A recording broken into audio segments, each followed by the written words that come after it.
They saw a waitress. She heard them plotting in Arabic to steal $500 million. Speaking up meant losing everything: her job, her grandmother's medicine, her future. But watching a good man destroyed by lies, she couldn't do it. The alarm clock's harsh buzz shattered the 4:30 a.m. darkness, but Maya Rivera's eyes had been open for hours. Sleep had become a luxury she couldn't afford, not with her mind constantly calculating which bill to pay first, which medication her grandmother needed most urgently, which dream to abandon next. She dressed in the cramped bathroom of their studio apartment, careful not to wake Abuela Rosa, whose labored breathing was the soundtrack of Maya's guilt. The uniform, black slacks, white button-down shirt, sensible shoes that pinched after 12-hour shifts, transformed her into exactly what the world expected: invisible service, forgettable assistance, background noise in other people's important lives. "Mija," came the weak voice from the pull-out couch that served as her grandmother's bed. Maya's heart clenched. "Go back to sleep, Abuela. It's too early. You work too much." Rosa's accent thickened with emotion. "Your mother, God rest her soul, would not want this for you." Maya knelt beside the couch, taking her grandmother's weathered hand. Those fingers had once turned pages of dictionaries in 6 languages, had pointed out conjugations and declensions, had encouraged a young girl's fascination with words that opened entire universes. Now they trembled with weakness, the stroke having stolen so much of Rosa's former strength. "Mama would want you healthy," Maya whispered, switching to Spanish, the language of their private moments, the tongue of their hearts. "That's what I'm working for." "You had 1 semester left." Rosa's eyes glistened with tears. "1 semester to finish your degree. Now you're serving coffee to people who don't even see you." The words struck deeper than her grandmother intended. Maya stood, preparing Rosa's morning medications in the weekly pill container that had become a symbol of everything she'd sacrificed. Blue pill for blood pressure, white tablet for the heart, yellow capsule for preventing another stroke. Each one a reminder that love sometimes meant crushing your own dreams. "I see myself just fine," Maya said, forcing brightness into her voice. "I see a woman caring for the person who raised her. That's not nothing, Abuela." But catching her reflection in the bathroom mirror, Maya wondered if she was lying. The woman staring back had hollow eyes that once sparkled while translating ancient Arabic poetry, debating linguistic theories, dreaming of becoming a cultural bridge builder. Her mouth, which once wrapped joyfully around French phrases and Spanish idioms and Arabic words that tasted like honey and history, now offered only "yes, sir" and "right away, ma'am." The bus ride to the Grandeur Hotel took 45 minutes through streets that slowly transformed from cracked pavement to polished perfection. Maya watched the city wake in stages. First, the janitors and security guards, her fellow invisible workers who understood that dignity came from within because the world wouldn't grant it. Then, early morning joggers who could afford personal trainers. Finally, executives in their German cars who owned buildings where people like her cleaned floors and existed only when needed. She arrived at 6 a.m. sharp. Punctuality was the one luxury she could afford, the one thing she controlled in a life that felt like drowning in slow motion. "Morning, Maya," called James, the head chef, as she entered through the service entrance. He was one of few who treated staff like actual human beings. "Big day today. VIP in the ambassador suite. Some oil sheikh closing a massive real estate deal." Maya nodded, tying her apron with practiced efficiency. "Same as always. Rich people making rich people richer." "Cynical this morning?" James smiled, but his eyes held sympathy. He knew about her grandmother, the abandoned degree, the expired scholarship. "Don't lose that fire, kid. It's what makes you different." Different. The word felt like a cruel joke. She was exactly like every other server, struggling, overlooked, one emergency from complete disaster. The morning shift began with familiar rhythm. Maya moved through breakfast service with mechanical precision, refilling cups before guests noticed they were empty, clearing plates with silent efficiency, smiling politely while treated like furniture. She'd perfected the art of presence without presence, of serving without being seen. A businessman snapped his fingers at her like summoning a dog. She swallowed her dignity and approached with a smile. An elderly woman complained her eggs were too runny, then too firm, then too cold, cycling through grievances as if Maya controlled the fundamental nature of breakfast.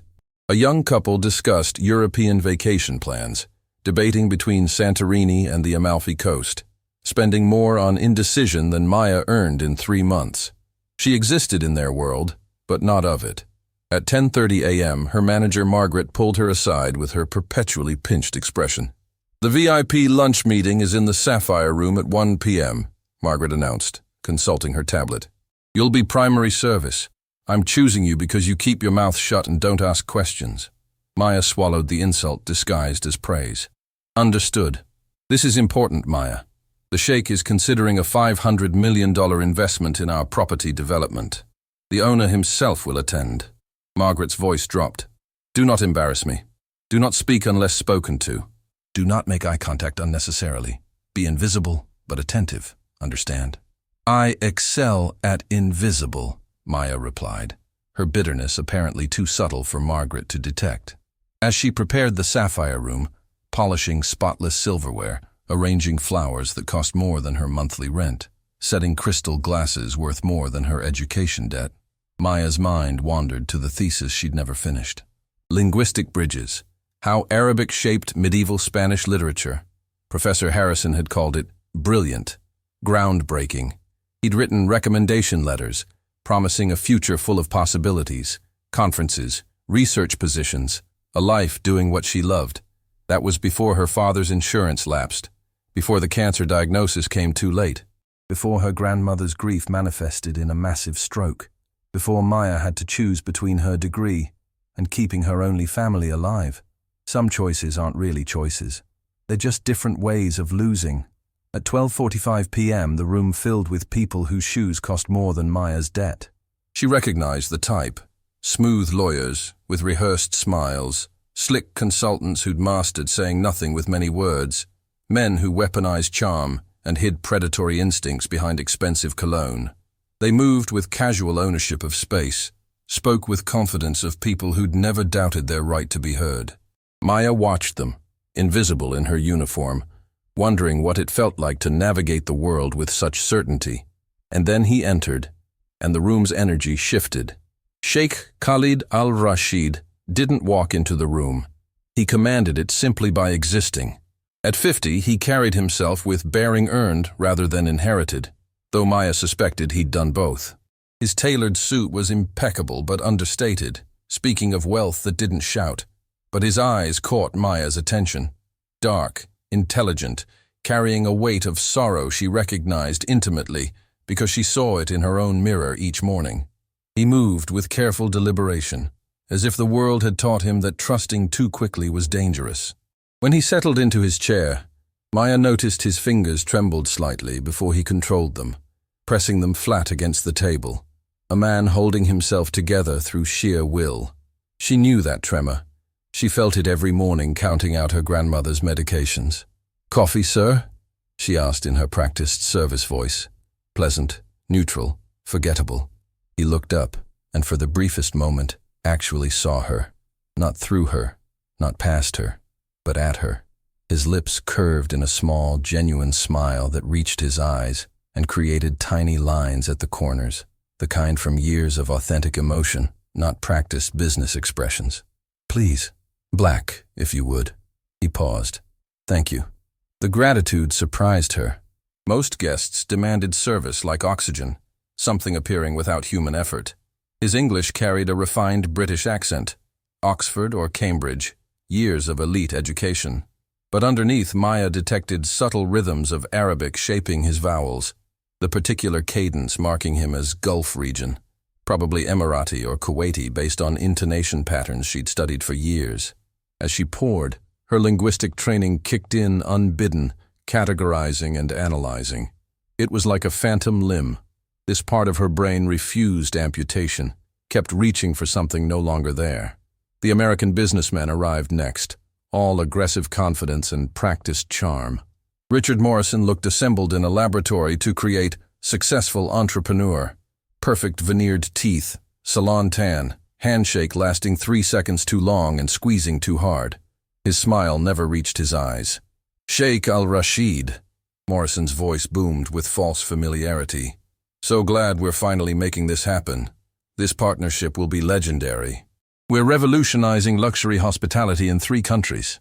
The Sheikh stood, accepting the handshake with polite reserve, suggesting he was less enthusiastic than Morrison wanted. I look forward to reviewing the final documentation. All prepared and waiting. Morrison gestured broadly to his team like a magician revealing assistance. My translator will walk you through every detail. Complete transparency. That's how I do business. The Morrison guarantee. The translator was a thin man with nervous energy who introduced himself as David. Maya's instincts prickled immediately.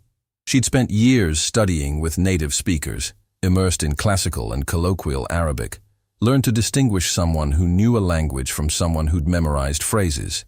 Something felt wrong, like an actor who'd memorized lines without understanding the language underneath, without respecting the weight language carried. But who was she to question? Just the invisible woman with the coffee pot. As the meeting began, Maya stationed herself by the service cart, ready to refill beverages and remain unseen. The conversation flowed between English and Arabic, with David providing translations that made Morrison nod enthusiastically. And then she heard it.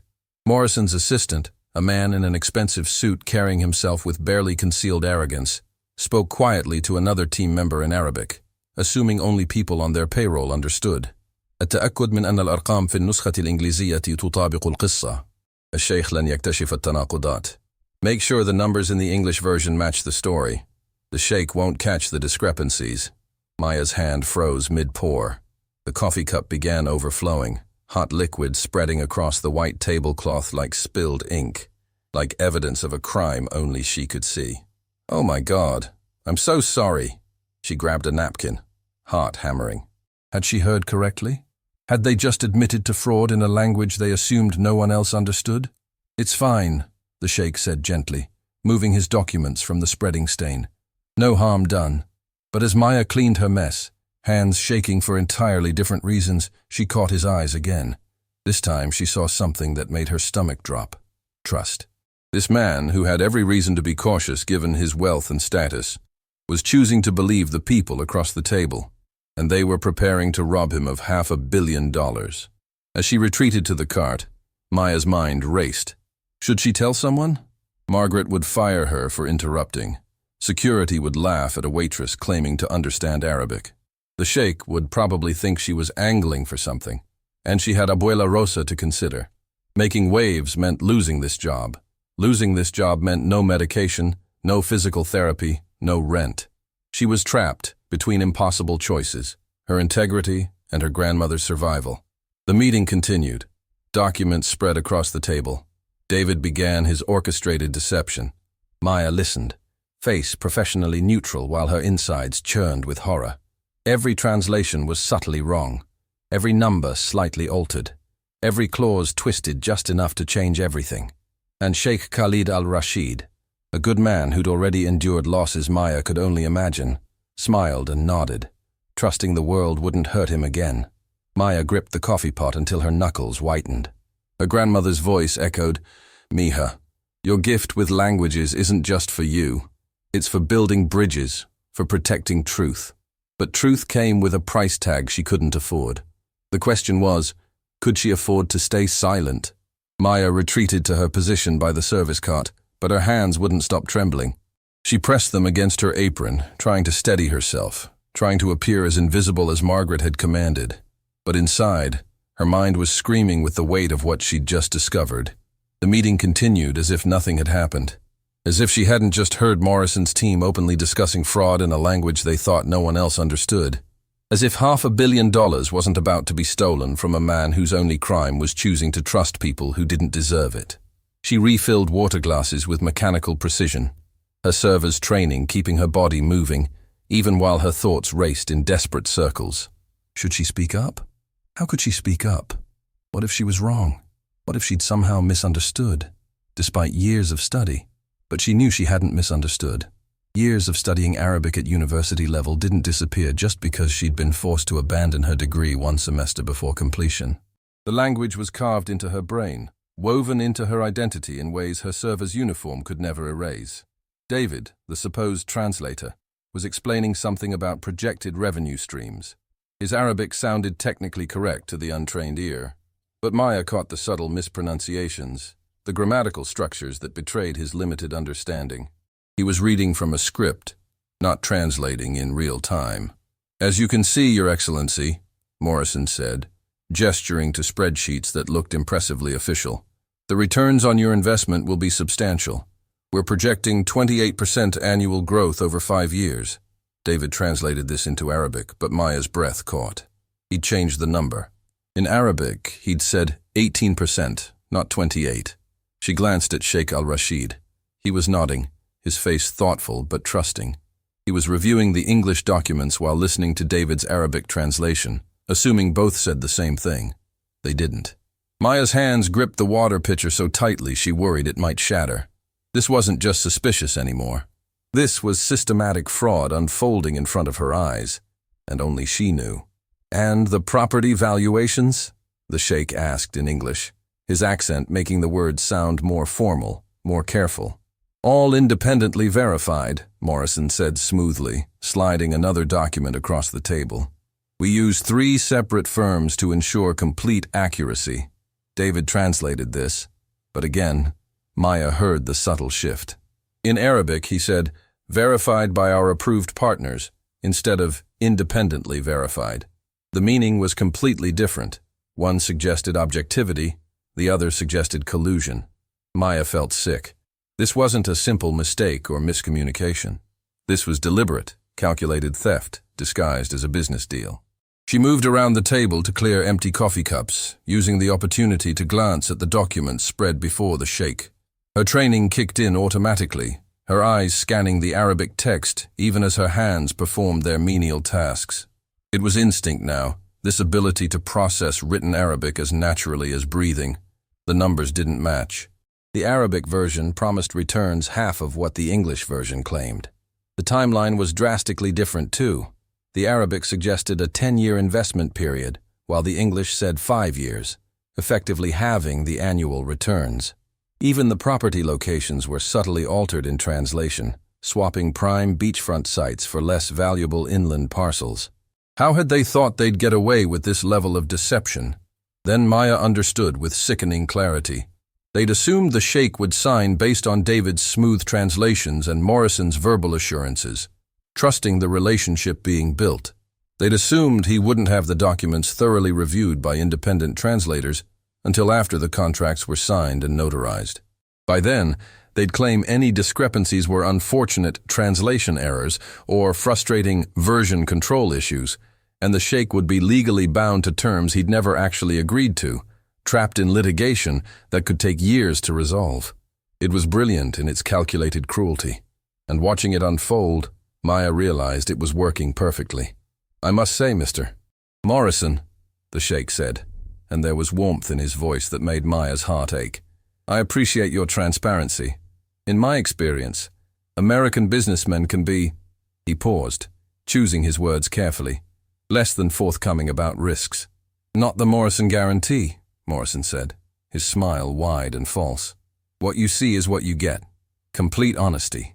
The lie was so blatant, so shameless, that Maya had to look away. She caught sight of Morrison's assistant, the one who'd spoken in Arabic earlier, watching the Sheikh with barely concealed contempt, as if the Sheikh were foolish for trusting, naive for believing. Something broke inside Maya at that look of contempt. This wasn't just about money anymore. This was about a good man being punished for having a generous heart, for believing people were fundamentally decent, for trying to do business with honor and trust in a world that seemed designed to exploit such virtues. The kind of man her father had been. The kind of man who'd believed his insurance company when they said his policy was secure and comprehensive, only to discover too late that fine print and legal technicalities could destroy a family while the company walked away clean. The kind of man who'd died believing he'd failed his family, when really the system had failed him. Maya wouldn't let that happen again, not if she could prevent it. "Your Excellency," David said, switching to Arabic, "Mr. Morrison would like to know if you have any concerns about the timeline." But that wasn't what Morrison had said at all. Morrison had asked if the Sheikh was ready to sign. Maya's vision blurred. She was gripping a coffee cup so hard her knuckles had turned white. She should say something. She had to say something. But Margaret's words echoed in her mind. Keep your mouth shut. Be invisible. And behind that, more urgent. Abuela Rosa needs her medication. Abuela Rosa needs you. The Sheikh was reaching for his pen. The moment was coming. Once he signed, it would be too late. $500 million would disappear into Morrison's web of lies, and the Sheikh would spend years trying to untangle legal nightmares that weren't his fault. Excuse me, Maya heard herself say, her voice barely above a whisper. No one turned. No one heard. She tried again, louder. Excuse me. Margaret, standing by the door, shot her a murderous look. The message was clear. Shut up or lose your job. Maya's hand started shaking again with the enormity of what she was considering. She set down the coffee cup before she dropped it, before her trembling became visible to the entire room. She thought of her grandmother, of the medications lined up in their weekly container like tiny soldiers fighting against death, of the physical therapy appointments that were slowly, painfully bringing movement back to Rosa's left side, bringing back her smile. She thought of her abandoned thesis gathering dust somewhere in a university storage system, of the passion she'd once felt for languages, for building bridges between cultures, for protecting the truth that got lost in translation, for being the voice that ensured understanding rather than exploitation. She thought of her father, trusting the wrong people and paying with his life, dying in a charity hospital ward because pre-existing conditions gave insurance companies permission to abandon their promises. The Sheikh touched his pen to the signature line. Your Excellency, Maya said in perfect crystalline Arabic, her voice cutting through the room like a blade. Tilka al-wathaiq kadhiba. Those documents are lies. The room froze. Every head turned toward her. Morrison's face went pale. David's eyes widened in panic. The assistant who'd spoken earlier looked like he might be sick, and Sheikh Khalid al-Rashid stared at her with an expression she couldn't quite read. Shock, certainly, but something else too. Something like recognition. What did you say? Morrison demanded, his composure cracking. What did she just say? The Sheikh held up his hand, silencing Morrison without looking at him. His eyes never left Maya's face. You speak Arabic, he said, and it wasn't a question. Maya's legs were shaking so badly she thought she might collapse. She'd just ended her career. She'd just destroyed her grandmother's chance at continued care. She'd just thrown away everything for a stranger. But she couldn't stop now. Yes, sir, she said, still in Arabic, her voice stronger now. And these men have been lying to you. Margaret moved toward her, face purple with rage, but the Sheikh raised his hand again, stopping her. Let her speak, he said quietly. Then, in Arabic, he asked Maya directly, What lies? Maya took a breath. There was no going back now. Either she was about to save this man from catastrophic fraud, or she was about to destroy herself based on a misunderstanding. Her future balanced on this moment. The translator has been changing the numbers, she said, still in Arabic. Her voice was steady now, strengthened by the language she loved, the language she'd sacrificed everything to learn. The English documents promised 28% returns. The Arabic version says 18. The English says 5-year investment. The Arabic says 10 years. The properties listed are different. The terms are different. Everything is different. The Sheikh's expression darkened. He picked up both versions of the contract, English and Arabic, and began comparing them, his eyes moving rapidly between pages. Morrison stood abruptly, his chair scraping against the floor. This is ridiculous. Your Excellency, this woman is just a waitress. She's probably trying to— Be silent, the Sheikh said, his voice carrying absolute authority. Morrison's mouth snapped shut. The room held its breath as the Sheikh continued reading, his jaw tightening with each page, his hands beginning to tremble not with age or nervousness now, but with controlled fury. Finally, he looked up. First at Morrison, whose false confidence had crumbled into barely masked panic. Then at David, who couldn't meet his gaze. Then at the assistant who'd spoken in Arabic, who was already edging toward the door. And finally, at Maya, who stood there in her server's uniform, having just gambled everything on doing the right thing. What is your name? The Sheikh asked her gently, in Arabic. Maya Rivera, sir. The Maya Rivera, he repeated, as if tasting the words. Then he asked the question that changed everything. Who taught you to speak Arabic like this? Your accent is educated, classical. You studied formally. Georgetown University, sir, Maya said, and felt tears threatening. I was one semester from finishing my linguistics degree when I had to leave. The Sheikh's eyes softened with understanding. Family emergency. My grandmother had a stroke, sir. I'm her only caregiver. He nodded slowly, and in his eyes Maya saw not pity, but respect. Recognition of sacrifice he understood. Then he turned to Morrison, and his voice became ice. Mr. Morrison, he said in English, I believe our meeting is concluded. My attorneys will be in touch regarding this attempted fraud. Morrison's mask finally shattered completely. You can't prove anything. It's her word against documented evidence. The Sheikh held up both contracts. Against the fact that your translator is sweating profusely. Against your assistant who's trying to leave. He stood, commanding the room with quiet power. I may trust easily, Mr. Morrison, but I am not stupid, and I do not forget those who try to steal from me. He gathered his papers and turned to Maya. Miss Rivera, would you please accompany me? I believe we have much to discuss. Maya's heart was pounding. Margaret looked apoplectic. Morrison looked murderous. But the Sheikh was waiting, and he'd asked her a question. Yes, sir, she managed. As they walked toward the door, the Sheikh paused and spoke to Margaret in English.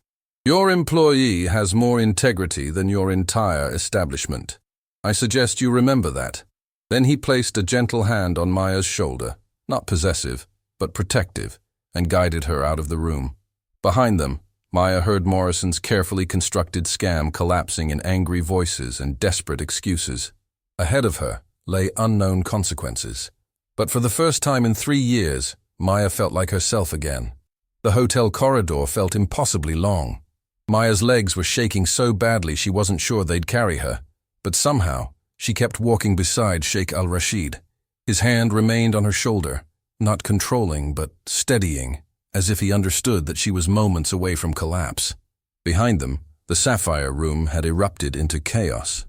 She could hear Morrison's voice rising in anger, could hear Margaret's sharp tones demanding to know what had just happened. But those voices were already fading, already becoming part of a world Maya had just left behind. In here, the Sheikh said gently, guiding her into a small private lounge off the main corridor. The room was elegantly appointed but empty, a space designed for VIPs who needed a moment away from crowds. The moment the door closed behind them, Maya's knees gave out. She sank into the nearest chair, her whole body trembling with delayed shock. What had she just done? What had she just thrown away? Breathe, the Sheikh said, and she looked up to find him watching her with concern rather than triumph. Just breathe, Miss Rivera. She tried to follow his instruction, but her breaths came in short, panicked gasps. My grandmother, she managed to say. I just lost my job. I can't pay for her medications. I can't. Miss Rivera? His voice was firm, but kind. Look at me. She forced herself to meet his eyes. They were dark and steady, anchoring her spiraling thoughts. You just saved me from losing $500 million, he said slowly, letting each word sink in. Do you understand what that means? You stopped a theft that would have taken years and armies of lawyers to untangle. You did this knowing it would cost you everything. I couldn't just watch them steal from you, Maya whispered, and tears finally started falling. I couldn't. My father died because people lied to him about insurance. He trusted them, and they destroyed him. I couldn't let that happen to someone else. Not when I could stop it. The Sheikh's expression shifted. Something painful and personal flickered across his face. He moved to the chair beside her, maintaining a respectful distance but close enough that she could feel his presence as solid and real. Your father, he said quietly. Tell me what happened. Maya hadn't spoken about her father's death in detail to anyone except her grandmother. But something about this man's quiet attention, his genuine interest, opened a dam she'd kept tightly sealed. He was a teacher, she said, her voice breaking. High school history. He loved his job, loved his students. When he got sick, we thought the insurance would cover it. The company had always said it was comprehensive, but they found reasons to deny every claim. Pre-existing condition clauses we didn't know existed. Treatment protocols they deemed experimental. By the time we realized they weren't going to help, it was too late for other options. She wiped her eyes with the back of her hand, not caring that her mascara was probably running. He died believing he'd failed us, believing he hadn't protected his family well enough. But it wasn't his fault. He was just a good man who trusted the wrong people. The sheikh was quiet for a long moment. When he spoke, his voice carried its own weight of grief. "My wife died 3 years ago," he said, and Maya's breath caught at the pain in those words. "Car accident on a business trip to Dubai. The other driver was texting. He walked away without a scratch. She didn't." "I'm so sorry," Maya whispered. "Layla spoke 7 languages," he continued, and there was something achingly tender in how he said her name. "She was a translator for the UN before we married. She always said that language was sacred, that it carried not just words, but truth, culture, the essence of human connection. She would have loved meeting you." The comparison felt too generous, but Maya heard what he was really saying. His wife had believed what Maya believed, that language mattered, that translation was more than converting words, it was protecting meaning itself. "She spoke Arabic?" Maya asked softly. "Like poetry," he said, and his smile was sad and beautiful. "She was American, but she learned Arabic because she wanted to understand my world, my culture, my heart. When she spoke it, she didn't just use the language, she honored it." He paused, then added, "The way you spoke today, classical Arabic with perfect pronunciation and genuine respect. You reminded me of her." Maya felt tears threatening again. "I had to leave school," she said, needing him to understand. "Georgetown University. I was 1 semester from my degree in Middle Eastern Studies with a focus on Arabic linguistics. My father had just died, and my grandmother, his mother, had a massive stroke from the grief. She couldn't speak for months, couldn't move her left side. I was her only family." "So you left school to care for her," he said, understanding immediately. "The scholarship didn't wait. I tried to defer, but they said if I didn't return within the semester, I'd lose everything. I'd have to reapply, start over with funding. But Abuela needed me, so I worked. Double shifts, triple shifts when I could get them. Physical therapy isn't cheap. The medications aren't cheap. Just surviving isn't cheap." "And your Arabic?" he asked. "You maintained your fluency working as a server?" Maya almost laughed, but it came out as a sob. "I listen to Al Jazeera while I clean the apartment. I read Arabic newspapers online during my bus commute. I practice conversations with myself while serving coffee to people who don't see me." She looked at him directly. "The language was all I had left of who I used to be. I couldn't let it go too." The sheikh's eyes were bright with unshed tears. "You're remarkable, Miss Rivera. Truly remarkable." "I'm unemployed," she corrected with bitter humor. "Margaret is probably blacklisting me from every hotel in the city right now." "Then it's fortunate," he said, and there was something almost mischievous in his expression now, "that I'm currently looking for a cultural liaison and translator for my business operations in the United States." Maya's heart stopped. "What?" "I need someone I can trust absolutely," he continued. "Someone who understands not just the words, but the meaning behind them. Someone who has proven they will protect truth, even when it costs them everything." He paused. "Someone who speaks Arabic like my wife used to, with honor and precision." "You're offering me a job?" Maya could barely process what she was hearing. "But you don't know me. I just met you an hour ago. And in that hour, you showed me more integrity than people I've known for years." He pulled out a business card and wrote something on the back.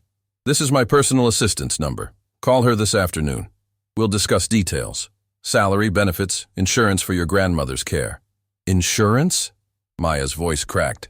"Comprehensive medical coverage," he confirmed, "for both you and any dependents. It's standard for my employees, but I'll make sure your grandmother's pre-existing conditions are fully covered from day one." Maya stared at the card in her trembling hands. This couldn't be real.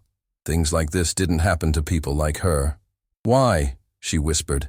"Why would you do this for a stranger?" The sheikh stood, preparing to leave, but he looked back at her with an expression that held both sadness and hope. "Because 3 years ago my wife was dying in a hospital, and a nurse who barely spoke English held her hand and prayed with her in Arabic," he said quietly. "That nurse stayed past her shift, stayed through her break, stayed because Layla was scared and alone and needed someone who could speak to her heart in her heart's language." His voice broke slightly. I never got to thank that nurse properly. She was gone by the morning shift. But I swore that if I ever had the chance to repay that kindness, I would. You gave me that chance today, Miss Rivera. Maya couldn't speak through her tears. We help each other, he said simply. That's what people do. Or at least, that's what they should do. He moved toward the door, then paused. Rest here as long as you need. Security has been instructed that you're my guest. No one will disturb you. Sheikh al-Rashid, Maya called out as he reached for the door handle. He turned back. Thank you. For trusting me. For believing me. No, Miss Rivera, he said gently. Thank you for being brave enough to speak when silence would have been easier. Thank you for having a heart that wouldn't let wrong triumph simply because it was convenient. He smiled, and it was genuine and warm. My wife always said that the most important words in any language are the ones spoken in defense of truth. Today, you proved her right. And then he was gone, leaving Maya alone with a business card that felt like it weighed both nothing and everything. She sat in that quiet room for another 20 minutes, letting her breathing return to normal, letting the reality of what had just happened slowly sink in. She'd walked into work this morning expecting another day of invisible servitude. She was leaving with the possibility of a life transformed. Her phone buzzed. A text from her grandmother's neighbor, who checked on Rosa during the day. Your grandma is asking when you'll be home. She seems worried. Maya looked at the business card again, at the elegant script of the Sheikh's personal assistant's name, Fatima al-Zahrani. Below it, he'd written a note in Arabic. Anti Jisr bayn al-awalim. You are a bridge between worlds. She thought about her abandoned thesis, about years of invisible work, about her father who died trusting the wrong people, about her grandmother who sacrificed so much, about a sheikh's wife who found comfort in a stranger's Arabic prayers. And she thought about the fact that sometimes doing the right thing doesn't destroy you. Sometimes it saves you. Maya stood, smoothed her server's uniform one last time, and walked out of that room not as an employee of the Grandeur Hotel, but as someone who'd just proven that her voice, her true voice, the one that spoke in the languages of her heart, still mattered. She had a phone call to make. She had a grandmother to tell. She had a future that suddenly looked different than the morning had promised. But first, she needed to get home. She needed to tell Abuela Rosa that their luck had finally changed. As she walked through the hotel lobby for what she knew was the last time as an employee, she held her head high. Let Margaret blacklist her. Let Morrison curse her name. Let the other servers whisper about what had happened. She had stood up for truth. She had used her gift to protect someone. She had honored the language she loved and the education she'd sacrificed. And somehow, impossibly, it had led her not to ruin, but to redemption. The bus ride home felt different.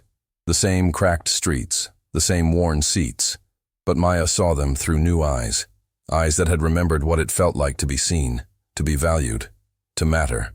Her phone buzzed again, this time an unknown number. The text was in Arabic. Miss Rivera, this is Fatima al-Zahrani. The Sheikh asked me to contact you. When can we talk about your new position? Also, he wanted me to tell you, your grandmother's first month of medications and therapy will be covered as a signing bonus. Welcome to the team. Maya read the message 3 times, making sure it was real. Then she let herself cry, not from despair this time, but from relief so profound it felt like being able to breathe again after years of drowning. She had done the right thing, and for once, the universe had decided to reward rather than punish that choice.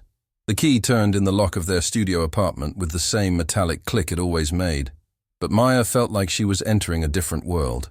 She'd left this morning as a desperate woman counting pennies. She was returning as someone who'd just been offered salvation. Mija? Rosa's voice called from inside. Why are you home so early? Did something happen? Maya stepped inside and found her grandmother sitting in the worn armchair by the window, the one spot where afternoon light made reading possible. Rosa's reading glasses were perched on her nose, a Spanish novel open in her lap. Her left hand held the book steady, while her right turned pages. Small victories that physical therapy had slowly restored. Abuela, Maya said, and her voice broke on the word. Something happened. Rosa's face went pale. She tried to stand, her movements still slightly unsteady. You lost your job. Dios mío, I knew that place would. No. Yes. I mean, Maya crossed the room quickly, kneeling beside her grandmother's chair and taking her hands. I did lose my job at the hotel, but Abuela, something miraculous happened. She told the story from the beginning, watching her grandmother's expressions shift from worry to shock to disbelief to something that looked like fierce pride. When Maya reached the part where she'd spoken up in Arabic, Rosa's eyes filled with tears. "You risked everything," Rosa whispered, "for a stranger." "I couldn't watch them steal from him," Maya said. "Not when I could stop it. Not after what happened to Papa." Rosa squeezed Maya's hands with surprising strength. "Your father would be so proud of you. So incredibly proud." "The sheikh offered me a job," Maya continued, and she could hardly believe the words even as she spoke them. "A real job, Abuela.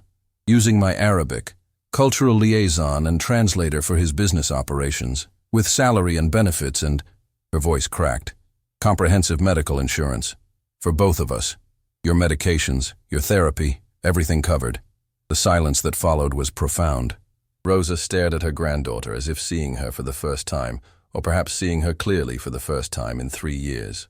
"You're not joking," Rosa finally said. "I'm not joking." Maya pulled out her phone, showing her grandmother the text from Fatima. "They're covering your first month of medications and therapy as a signing bonus. They want to talk to me about the position this afternoon." Rosa's hand flew to her mouth. Her whole body began shaking with sobs. Not sad ones, but the kind that come when relief is so overwhelming it has nowhere else to go. 3 years, Rosa whispered between tears. 3 years you've been drowning to keep me alive. 3 years you've sacrificed everything. You're not a sacrifice, Abuela. You're my family. But your dreams, mija. Your education. Your future. Rosa touched Maya's face with her trembling right hand. "I've watched you die a little more each day. Watched that light in your eyes dim. Watched you become invisible to save me. I'm not invisible anymore," Maya said softly. "Someone finally saw me. Someone finally heard what I was trying to say." They held each other and cried. For the 3 years of struggling, for the father and son they'd both lost, for the dreams deferred and the dignity slowly eroded. But mostly they cried from relief so profound, it felt like resurrection. When they'd both calmed down, Rosa made chamomile tea the way she always did when important things needed discussing. Her movements were slower than they used to be, but Maya didn't offer to help. She'd learned that her grandmother needed these small acts of independence, these reminders that the stroke hadn't stolen everything.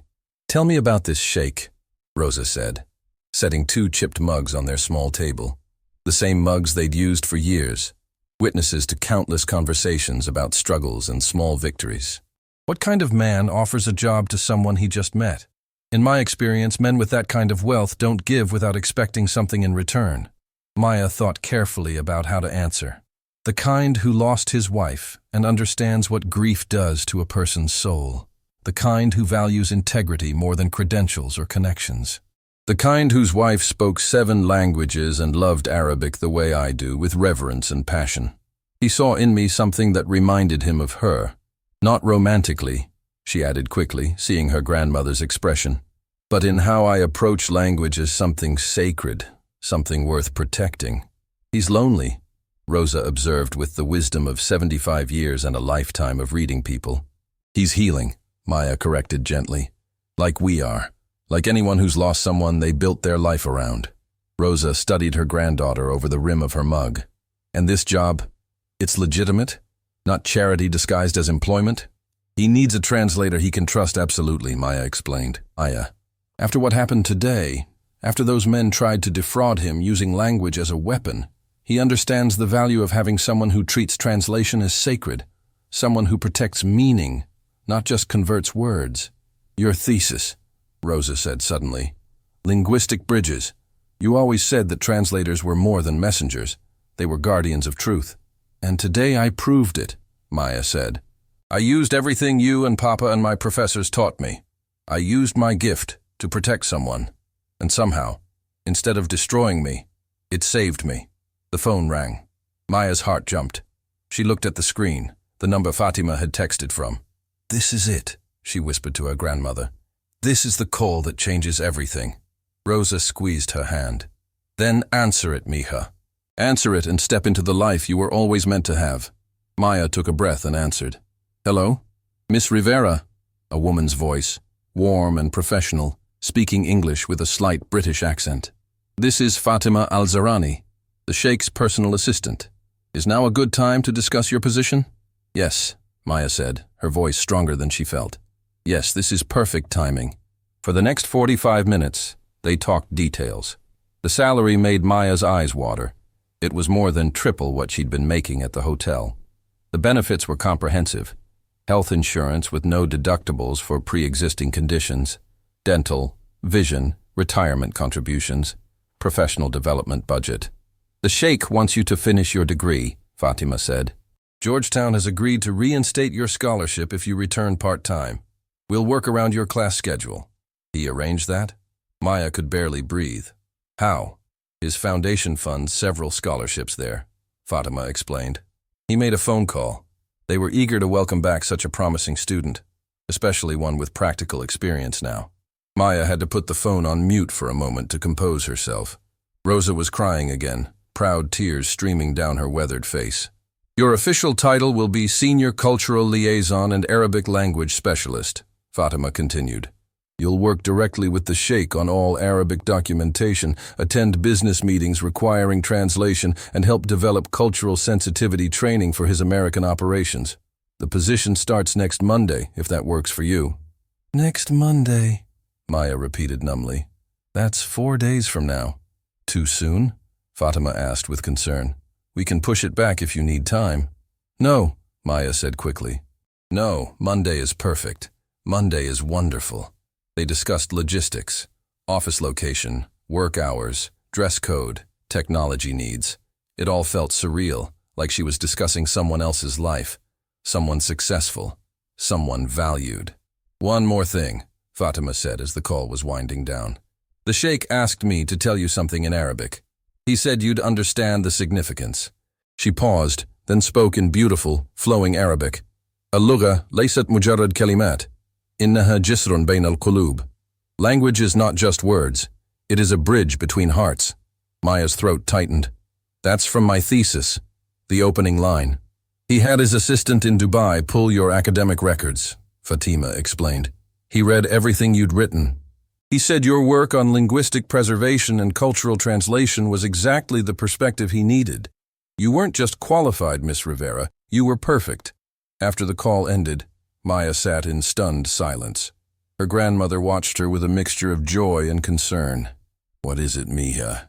Is something wrong?" "He read my thesis," Maya whispered.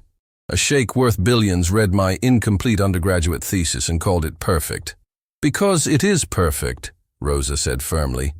"Because you're brilliant and dedicated, and you understand that language carries more than meaning, it carries humanity itself." He recognized that. Finally, someone recognized that. That evening, Maya walked to the small neighborhood pharmacy where she'd been buying her grandmother's medications in careful ratios for 3 long years, choosing which prescriptions to fill each month based on which seemed most critical, which could be stretched or skipped. The pharmacist, Mr. Chen, knew their situation intimately. He'd extended credit more times than Maya could count, had quietly reduced prices when he could, had looked the other way when she was late with payments.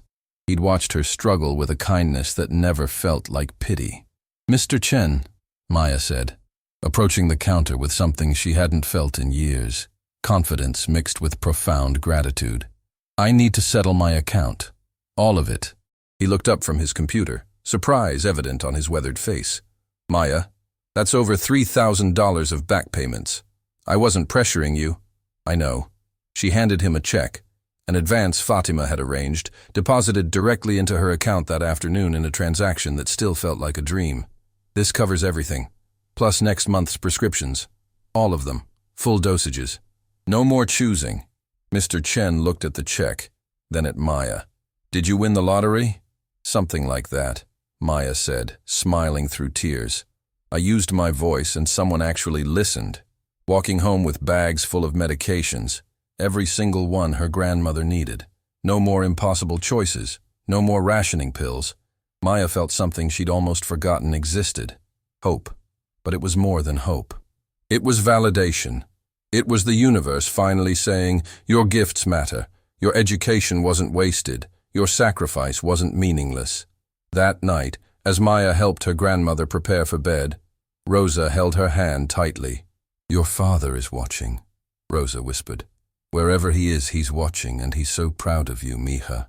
You took the gifts he helped cultivate, your love of language, your sense of justice, your refusal to let wrong triumph, and you used them to save not just yourself, but me too.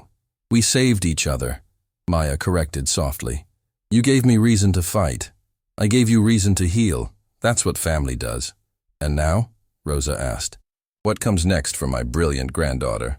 Maya thought about Monday morning, about walking into an office instead of a service entrance, about using her education instead of hiding it, about being seen instead of invisible. "Now," Maya said, "I finish what I started. I complete my degree. I become the bridge between cultures that I always meant to be. I honor Papa's memory by using my voice to protect others the way I wish someone had protected him." "And the Sheikh?" Rosa asked with a knowing look. "This man who lost his wife and found someone who speaks like she did?" "Is my employer," Maya said firmly. "Someone who gave me a chance when I needed it most. Nothing more." But as she lay in bed that night, unable to sleep from sheer excitement about the future, Maya thought about the Sheikh's eyes when he'd spoken about his wife, about the way he'd seen her, really seen her, in a way no one had in years. She thought about how he'd read her thesis, how he'd understood not just the words, but the passion behind them, how he'd recognized her gift and valued it enough to build a job around it. And she thought about the Arabic phrase he'd sent, "You are a bridge between worlds." Perhaps, Maya thought, as sleep finally claimed her, some bridges connected more than just languages and cultures. Perhaps some bridges connected hearts that had both known loss and were learning, slowly, to hope again. Monday morning couldn't come fast enough. 6 months later, Maya Rivera stood in front of the floor-to-ceiling windows of her office on the 32nd floor, watching the city spread out beneath her. The view still took her breath away, not because of the luxury, but because of what it represented. She was no longer invisible. "Miss Rivera?" Fatima's voice came through the intercom. "The Sheikh would like to see you in his office." "On my way," Maya replied, gathering documents she'd been reviewing. A partnership agreement requiring her expert eye for linguistic nuances. As she walked through the hallway, she caught her reflection in the polished glass. Professional attire, styled hair, but more than external changes, it was her eyes that looked different. They held light again. Purpose. The 6 months since that day at the Grandeur Hotel felt like both a lifetime and a moment. She'd completed her first semester back at Georgetown with top marks. Abuela Rosa had regained mobility and volunteered teaching Spanish to immigrants. The medications flowed without rationing. The apartment had working heat and sufficient food. But more than material changes, Maya had rediscovered who she was meant to become. She knocked on the Sheikh's office door. His assistant nodded for her to enter. Sheikh Khalid al-Rashid looked up from his desk, and his face broke into the warm smile that had become familiar over these months. No longer was he the grief-stricken widower she'd first met, though sadness still lived in his eyes. Now he seemed more at peace, more present in the world. "Maya," he said, using her first name as had become their custom. "Thank you for coming. Please sit." She settled into the chair across from his desk, noticing the Arabic calligraphy he'd recently hung on the wall, a verse about truth and courage. She'd helped him select it last month during a conversation about decorating his office with pieces that reflected his values rather than just his wealth. "I received a call this morning," he began carefully, "from Richard Morrison's attorneys. He's been sentenced to 8 years in federal prison for fraud. His translator David received 3 years. He stood and walked to the window. Morrison's defense tried to argue the contracts weren't fraudulent, just poorly translated. But your testimony made the prosecution's case unshakable." Maya's heart beat faster.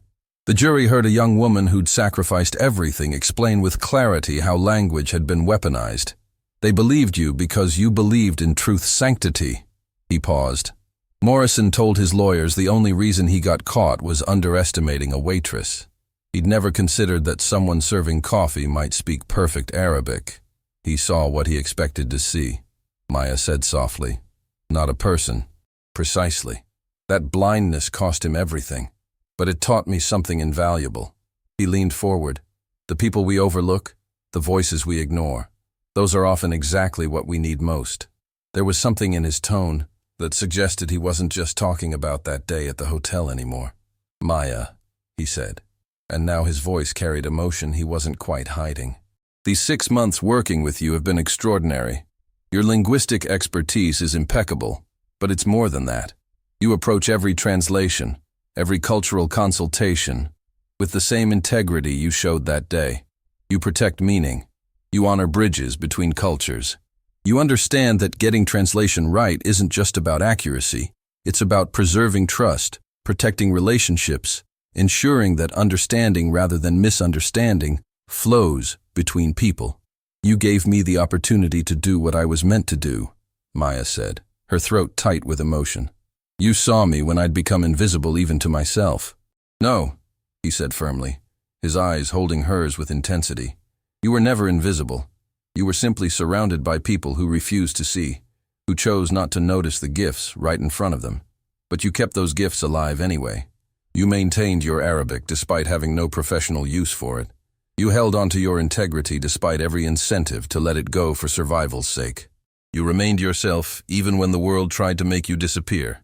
He stood again, moving to a small table where a wrapped package waited. He brought it to her with careful ceremony. What is this? Maya asked. Open it. She carefully unwrapped the paper to find a leather-bound book. Her breath caught as she saw the title embossed in gold. Linguistic Bridges, How Arabic Shaped Medieval Spanish Literature by Maya Rivera. My thesis, she whispered.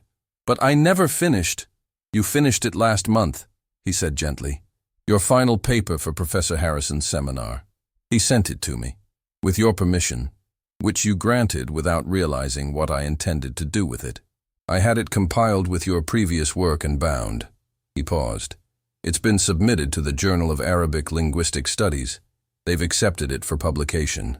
Maya couldn't speak. Her unfinished thesis, the symbol of everything she'd lost, was now complete. Published. Real. Why? She finally managed. Because your work deserves to be seen, he said simply. Because you have important things to say about language and culture, and the sacred responsibility of those who bridge between worlds. Because 3 years of invisible work shouldn't erase the brilliant scholar you were and are. The tears came now, unstoppable. The sheikh handed her a tissue, not with pity but with understanding. There's something else, he said after she'd composed herself somewhat. I'm opening a new division of my company, cultural consultation and linguistic services. Not just translation, but comprehensive cultural bridge building for businesses working across international boundaries. I'd like you to head it. Maya's eyes widened in shock. Head it? But I'm not even finished with my degree. I have no management experience. You will finish in 3 months, he interrupted gently. And you have something infinitely more valuable than management experience. You have integrity that can't be taught. You have passion that can't be faked. And you have the ability to see what others miss, to catch the subtle manipulations, to notice the deliberate distortions, to understand that language is more than words. It's trust. It's truth. It's the bridge that either connects us or divides us based on how honestly we choose to use it. He pulled out a folder, sliding it across the desk toward her. This is the proposal. You'd hire your own team, develop comprehensive protocols for cultural consultation, create training programs for businesses working across language barriers, establish ethics standards for translation services. You'd ensure that what happened with Morrison never happens to anyone else, that language is protected, that translation is treated as the sacred responsibility it truly is. Maya opened the folder with shaking hands. The scope of what he was proposing was staggering.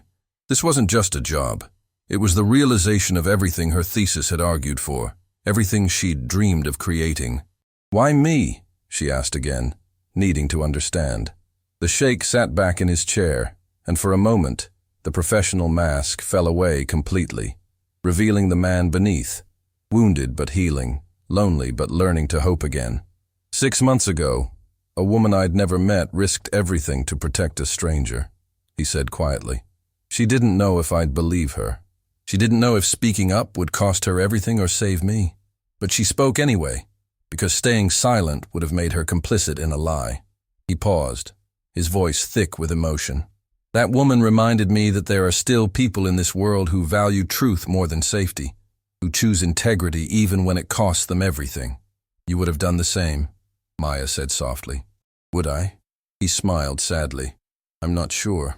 I'd like to think so, but I'd become cautious after losing Layla.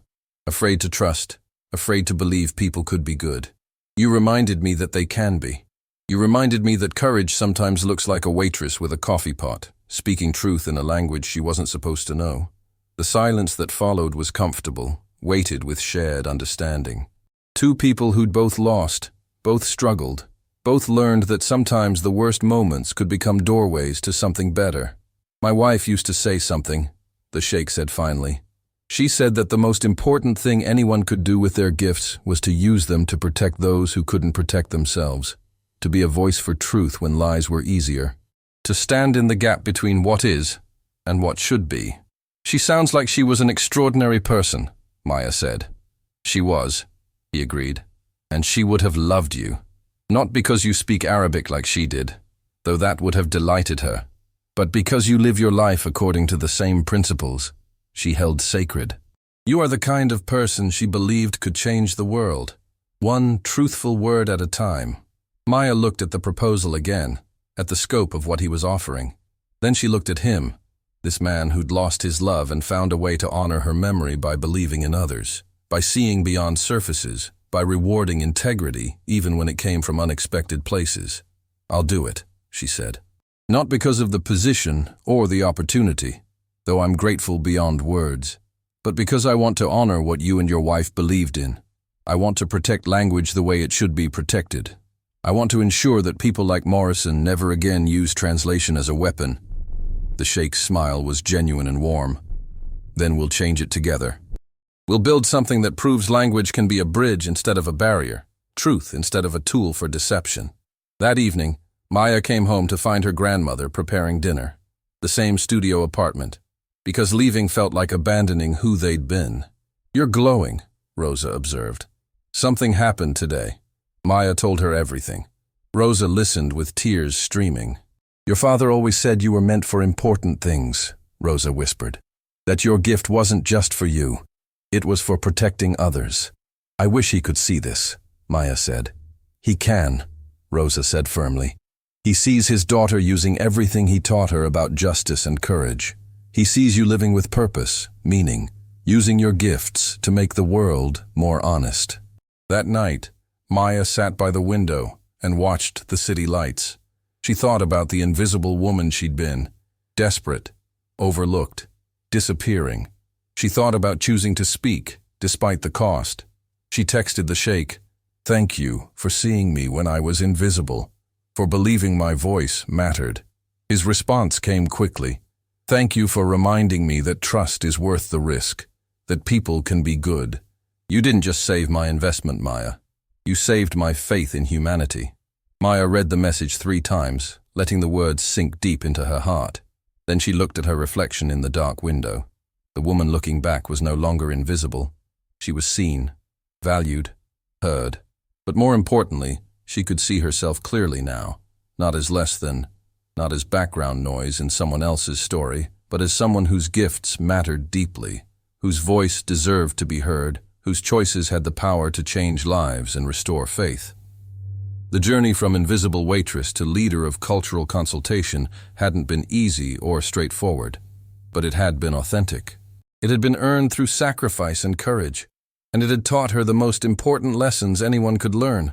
Your worth doesn't come from how others see you. It comes from knowing who you are at your core and having the courage to live that truth, even when the world tries to make you smaller, even when staying silent would be safer, even when using your voice might cost you everything you have left. Because sometimes, using your voice doesn't cost you everything. Sometimes, mysteriously and miraculously, it gives you everything. Not just material security, but dignity restored, purpose rediscovered, and the profound satisfaction of knowing you stood for truth when lying would have been easier. As Maya finally drifted toward sleep that night, she thought about all the women who felt invisible in their work, who hid their gifts to survive, who who stayed silent because speaking up seemed impossible, and she made a solemn promise to herself. The division she'd build would create opportunities for others like her, would prove that dignity and worth weren't about job titles or social status, but about integrity and courage and the willingness to speak truth when it mattered most, regardless of the personal cost. The waitress who'd saved a sheikh from a $500 million scam hadn't just changed her own life. She'd proven that the most unexpected voices sometimes carry the most important messages, and that was worth more than any amount of money could ever buy.